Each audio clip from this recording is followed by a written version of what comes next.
Hi everyone, Dr. Mitch Rosella here.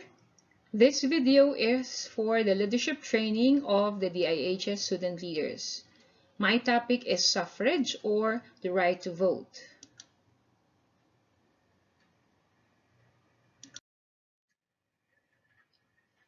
So what is suffrage?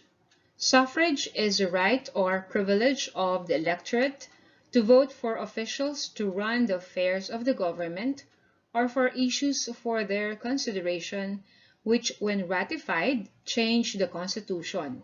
It is a definition given by Organista.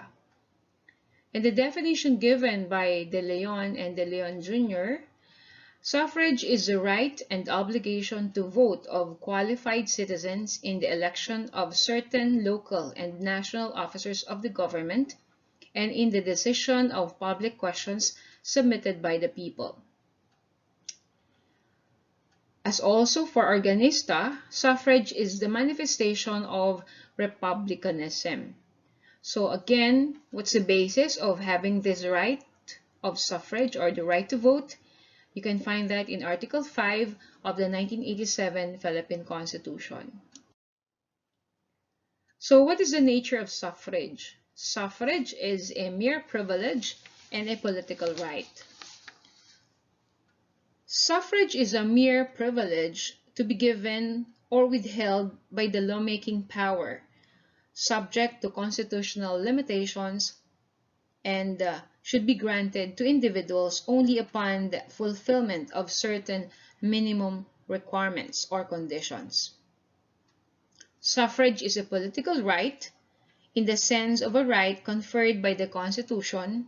Suffrage is classified as a political right, enabling every citizen to participate in the process of government to assure that it can truly be said to derive its powers from the consent of the government. You can find this in Article 2 of the 1987 Philippine Constitution. The principle is that of a man or of a one man, one vote principle. The scope of suffrage. Suffrage includes the following: election, plebiscite, referendum, initiative, and recall. For the election, it is the means by which the people choose their officials for definite and fixed periods and to whom they entrust, for the time being, as their representatives, the exercise of powers of the government. For the plebiscite, it is a name given to a vote of the people expressing their choice for or against a proposed law or enactment submitted to them. The term is applied to an election at which any proposed amendment to or revision of the Constitution is submitted to the people for their ratification. You can find this in Article 17 of the 1987 Philippine Constitution. Plebiscite is likewise required by the Constitution to secure the approval of the people directly affected before certain proposed changes affecting local government units may be implemented. So this is in Article 10 of the 1987 Philippine Constitution. As for the referendum, it is the submission of a law or part thereof passed by the national or local legislative body to the voting citizens of a country for their ratification or rejection. So you can find this in Article 6 of the 1987 Philippine Constitution. So what is this initiative? Initiative, it is the process whereby the people directly propose and enact laws. Amendments to the Constitution may likewise be directly proposed by the people through initiative. You can have it or you can find this in Article 17 of the 1987 Philippine Constitution. And as for the recall, it is a method by which a public officer may be removed from office during his tenure or before the expiration of his term by a vote of the people after registration. of a petition signed by a required percentage of the qualified voters. You may refer to Article 10 of the 1987 Constitution for this recall. So, what are the qualifications of the voters? As stipulated under Article 5 of the 1987 Philippine Constitution, there are 4 qualifications of voters. A voter, he or she must be a Filipino citizen, not disqualified by law, at least 18 years of age, and have resided in the Philippines for at least 1 year, and in the place wherein he or she proposes to vote for at least 6 months preceding the elections. But please take note that a person exercising suffrage must be qualified voter, possessing the said qualifications. Before one can vote, he must first register in accordance with the requirement of election laws. When registration is required before one can vote, registration is not a qualification. It is only a way of determining those who can vote. It is a condition performed before one can exercise suffrage. For this slide, I got this information from the Philippine Daily Inquirer. And as you can see, there are about 65,745,529 registered voters for the 2022 elections. Over half, or 52%, around 32.2 million, of the total registered voters this year are between ages 31 to 59 years old, while 33% or 20.4 million are around 19 to 30 years old. Around 14% or 9.1 million of the total voters are 60 years old and above.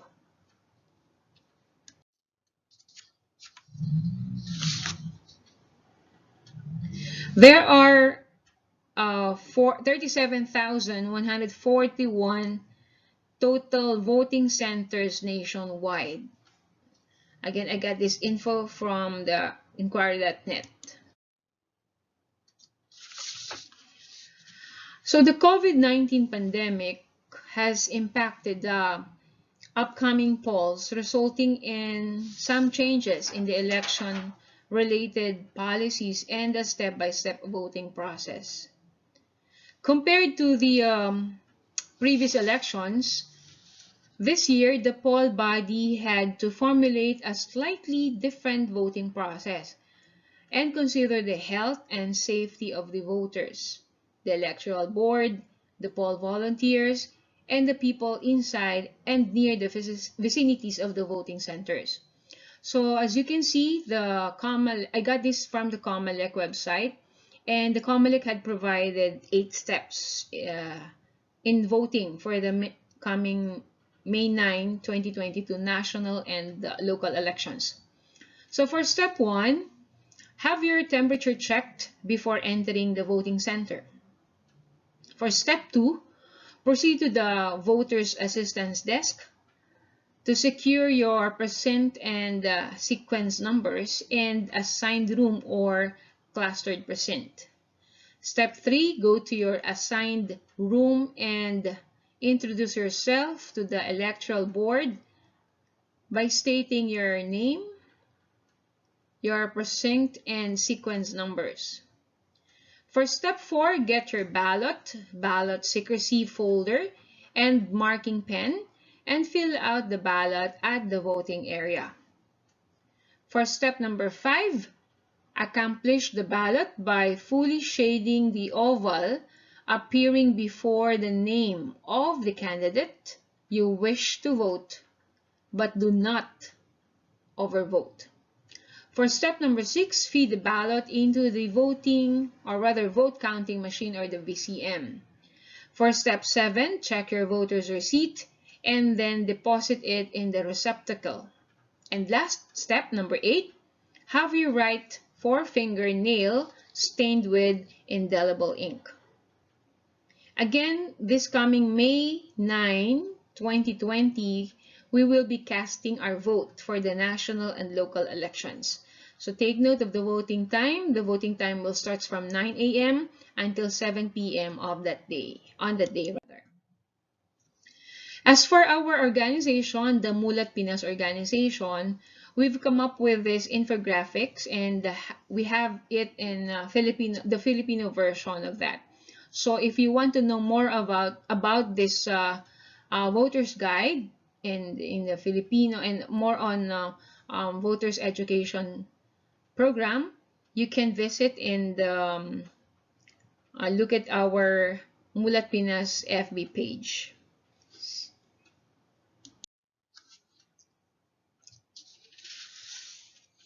To prevent the spread of COVID-19 on election day, standard health and safety protocols are required.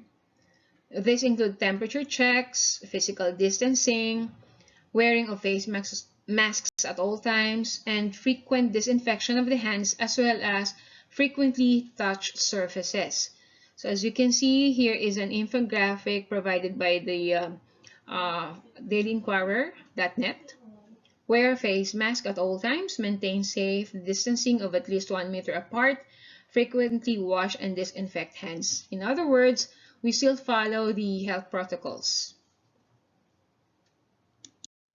Okay.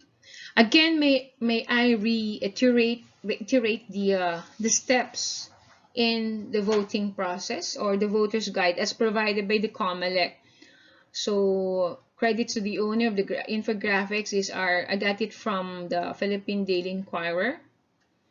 For the step 1, the temperature check prior to entry to voting center. Step number 2, proceed to voter's assistance desk to know precinct, queue number, and room. Step number 3, proceed to assigned room and present yourself to the electoral board. Step 4, get ballot secrecy folder, and marking pen and fill out ballot. Step 5, accomplish ballot by fully shading ovals for candidates. Do not overvote. Step 6, insert ballot into vote counting machine. Step 7, check voter receipt and drop it in receptacle. And step 8, have right forefinger nail stained with indelible ink. So again, credit to the owner. It's being flashed in this slide po. Let us all remember when we go there on May 9, 2020 and cast our vote. Do not engage in money politics. Do not sell your vote. Let us appreciate the depth and beauty and precious right of citizens in a democratic state. And of course, let us ask the guidance of the higher being for us to have the right decision in choosing our government leaders. Let us remember, be informed, and vote wisely. To end my presentation, let me read this quote coming from Chai Leng Wen. Democracy is not just an election, it is our daily life. So that ends my presentation. I will continue, oh my God, to do all my actions for the love of you. Ora elabora, that in all things, God may be glorified.